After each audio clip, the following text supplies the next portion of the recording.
Outer ring రోడ్డుని commission కక్కుర్తుబడి 7,300 కోట్లకు road రంపిన ఘన చరిత్ర ఈయన సార్ వీళ్ళది. రెండవది సార్ ఎక్సైజ్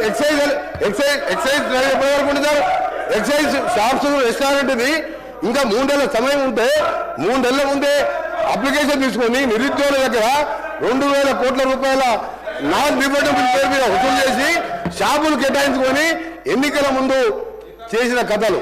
ఇక భూముల అమ్మకాలు కోకాపేట్ల యాక్షన్లు వీళ్ళ బిరామీలు 100 కోట్ల లెక్క పెట్టిన భూముల చరిత్ర మేము చెప్తాం. ఆ రిప్లై చెప్తాం.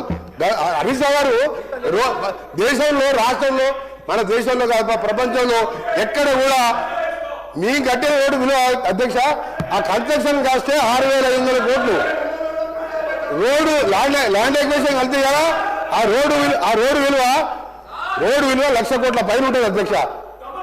రోడ్డు నమ్ముకుంటారు అధ్యక్ష ఎవరైనా ఈయన భూముల అమ్మకాల గురించి మాట్లాడుతున్నాడు. హరీష్ రావు గారు భూముల అమ్మకాలు మాట్లాడుతున్నారు. హరీష్ రావు గారు మొత్తం తెలియదు అధ్యక్ష. హరీష్ రావు ముందు పెట్టి మాట్లాడిపిస్తారు. వెనక నడిపించే 2 ముగ్గురు ఉన్నారు. హరీష్ రావు మొత్తం తెలియదు. దయచేసి మీ చరిత్ర తెలుసుకొని మాట్లాడండి.